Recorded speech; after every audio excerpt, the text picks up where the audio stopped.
It's Friday evening, and Marco's team merges a change to the billing module with no security review because nobody even asked for one. Nothing breaks that night, which is the worst version, because nothing gets noticed either. On Monday, Nadia, who owns the merge gate, gets one sentence from her director: make sure this can never happen again. Freeze on that sentence because the Claude Certified Architect exam is built out of moments exactly like this one. Here is Nadia's Monday, written the way the exam will write it. A payments team must never be able to merge a change that touches the billing module without a security review. Which approach satisfies this? 4 options, and every one of them sounds sensible. Add the requirement to the project's instruction file so the reviewer always checks it. Document the rule in the team's README and link it in the pull request template. Add a hook that blocks the merge whenever billing files change with no security review attached. Or tell the review agent, right in its prompt, that billing changes always need a security sign-off. 3 of those 4 are the same wrong answer, wearing different clothes, and the people who pass kill all 3 in about 4 seconds. By the end of this episode, you will see exactly what they see. That question parks in the corner because we are coming back to it.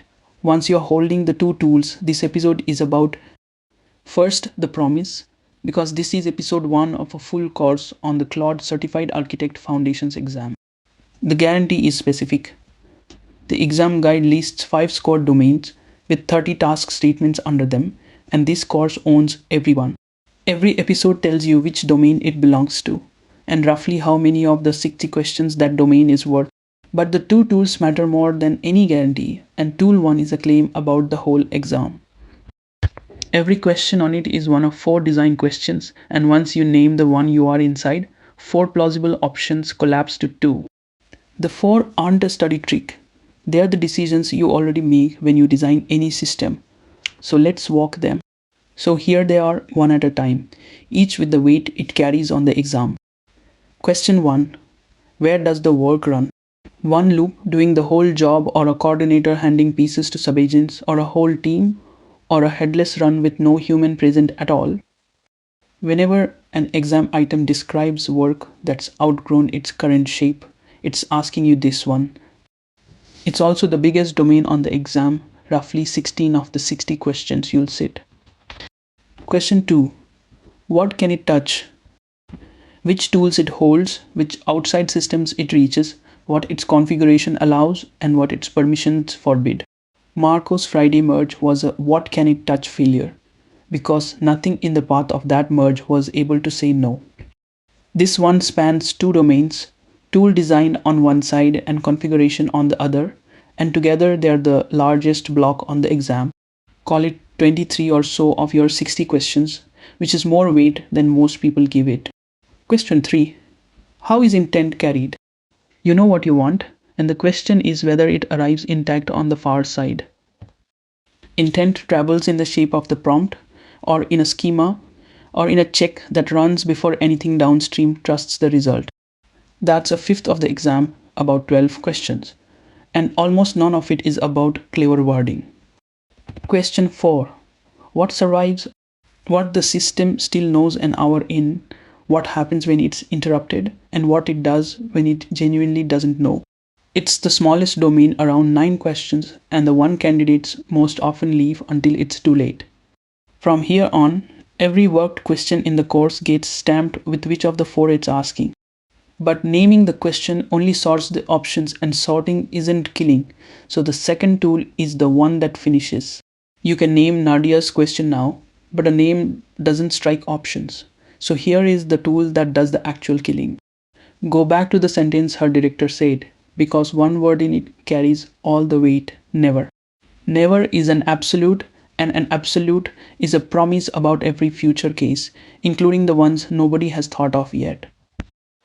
So take every option anyone ever offers you and sort it into one of 2 piles. On the left, guidance.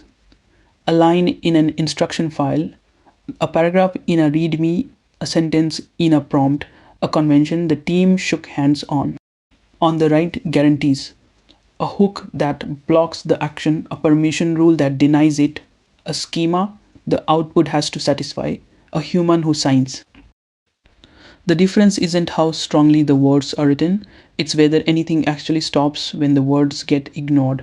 Guidance is read by something that's trying to be helpful, and a busy, half distracted helper can walk straight past a written rule. A guarantee does not care what anyone meant, it sits in the path, and the merge simply doesn't happen until it's satisfied. Marco's team didn't defeat a rule on Friday, there was nothing in the path to defeat. Now say the rule the way you'll use it on exam day. When the stem says must, or never, or always, or cannot, every option that offers guidance is a distractor. Advice can't promise never. Only a mechanism can. Watch it work on the cold open because the instruction file, the README, and the prompt are three costumes on one answer. All three are advice, and advice can't promise never, so all three die together for one reason instead of three. The hook is the only mechanism on the page, and mechanisms are the only pile an absolute can be satisfied from. Both tools are in hand, so now look at the thing you'll swing them at because the exam structure is published in advance. Here is that structure as one picture because the weights should change how you study. 5 scored domains in the guide's own order, and agentic architecture and orchestration is the largest single one. Then tool design, then configuring and running Claude code, then prompt engineering and structured output, and last, context and reliability. Under the 5 domains, the guide lists 30 task statements, each with its own knowledge and skills bullets. Exam items are written against those statements, so the exam isn't a vibe, it's a list, and a list can be worked through. So the coverage map in the description is that exact list with an episode number written against every line. If a statement ever has no episode next to it, the course is incomplete, and you should hold me to that. The list says what gets tested, and the guide even tells you how, which is the next surprise. Here is the surprise. The 60 questions don't arrive as 60 strangers. The guide publishes the 6 scenarios the exam is built on, and on exam day 4 of the 6 are presented, picked at random. So you are really working through 4 situations you could have read weeks earlier. And they are real systems, a support agent with tools and a resolution target, a code base with clashing conventions, a review pipeline like Nadia's. Read all 6 before you sit because walking in already knowing the situation is most of the time pressure gone. One gap though, the guides published sample questions, generous as they are, only cover 4 of the 6 scenarios. 2 scenarios ship with no samples at all, so most candidates have never seen an item shaped like either of them. This course works both anyway, and one practical door check is all that's left before we run the full method. The door check is about who can currently sit this exam, said plainly once and then dropped. Registration currently runs through Anthropic's partner network, which means a company email on a recognized partner domain. A personal address gets rejected at sign up, and joining at the entry tier is free for an organization. So if your employer isn't in the network yet, that's the conversation to have before you plan a sitting date. You'll also notice I never say the fee, the time limit, the pass mark or the attempt count here or in any episode because they've all moved before. They leave in the description and the cheat sheet where they can be fixed the day they change. So now let's go kill those options. Here is Nadia's question back at full size, and this time you're armed. Tool 1. Which of the 4 is it asking? The stem is about what the system is allowed to do to the billing module, so it's a what can it touch question. That already pays because any option that rearranges who does the work is off the point. Tool 2. Find the absolute.